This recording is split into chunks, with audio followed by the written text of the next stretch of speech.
Assalamualaikum warahmatullahi wabarakatuh. This is Faisal Aga Al Aynan, the reporter for the Chapter 2, Designing the Curriculum. Chapter 2, Designing the Curriculum.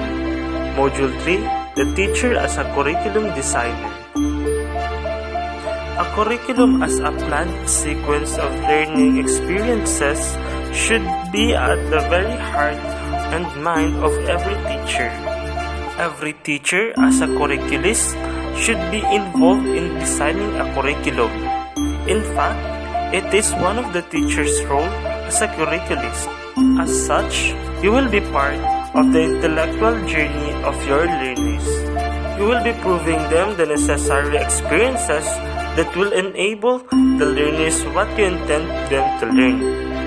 As a curriculum designer, this task was not given much attention in the past.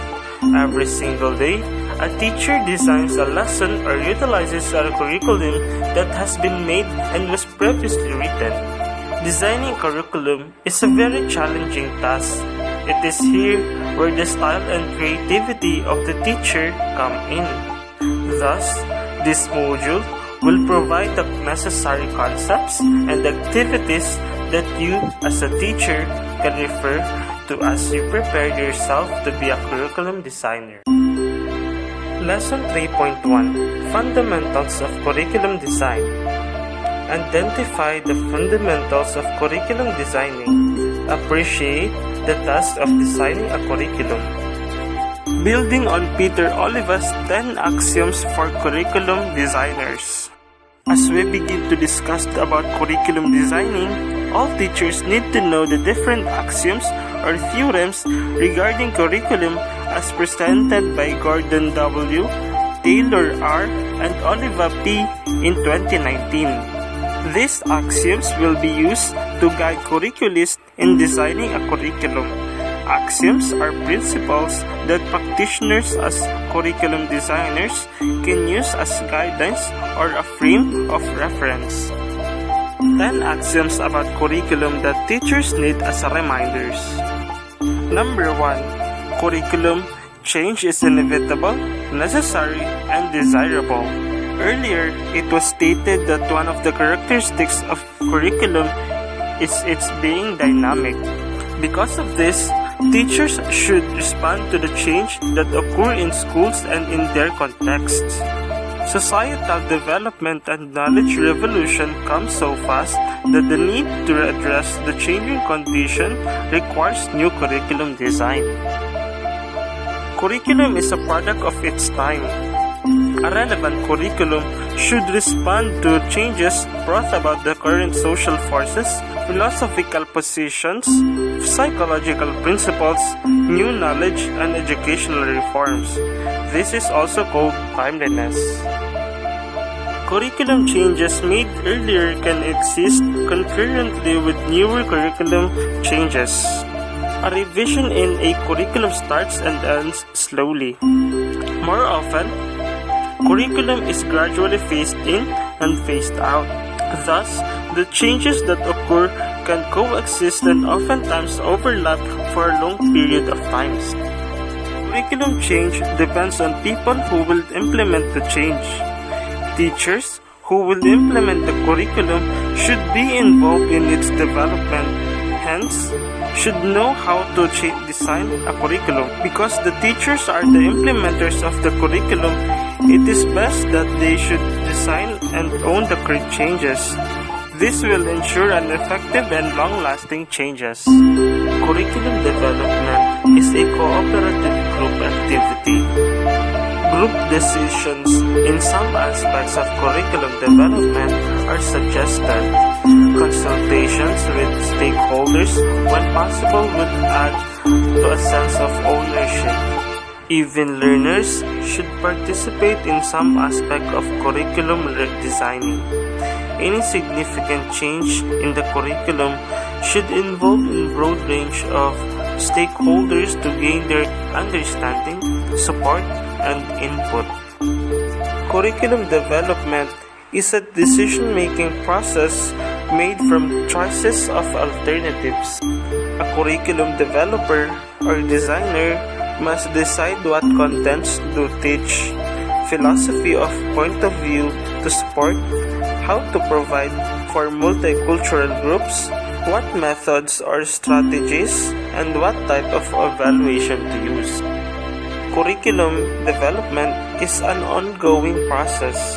Continuous monitoring, examination, evaluation, and improvement of curricula are to be considered in the design of curriculum.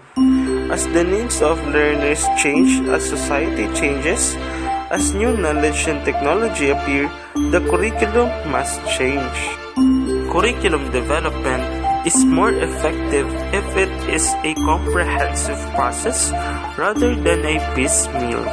A curriculum design should be based on careful plan, should clearly establish intended outcomes, support resources and needed time available, and should equip teaching staff pedagogically. Curriculum development is more effective when it follows a systematic process. A curriculum design is composed of desired outcomes, subject matter content complemented with references, set of procedures, needed materials and resources, and evaluation procedure which can be placed in a matrix. Curriculum development starts from where the curriculum is. Curriculum planners and designers should begin with existing curriculum. An existing design is a good starting point for any teachers who plans to enhance and enrich a curriculum.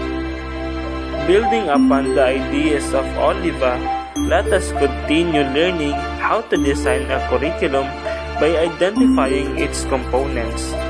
For most curricula, the major components or elements are answers to the following questions.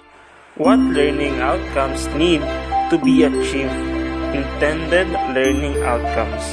Number 2, what content should be included to achieve the learning outcomes or subject matter?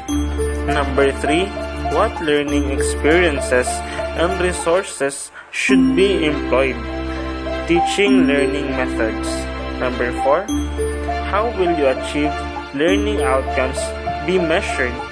Assessment of achieved learning. Number 3, what learning experiences and resources should be employed?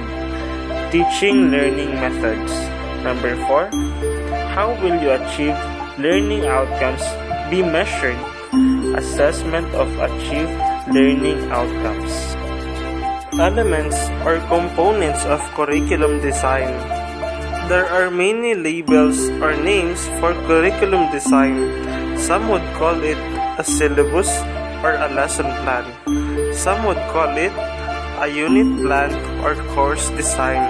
Whatever is the name of the design, the common components of all of them are almost the same. However, some schools, institutions, or departments may add other minor parts or trimmings to the design. Let us take the lesson plan as a minuscule curriculum. A lesson plan or teaching guide that include 1. Intended learning outcomes or ILO, or the desired learning outcome or DLO, formerly labeled as behavior objective. Number 2, subject matter or content. Number 3, teaching and learning methods. And number 4, assessment evaluation.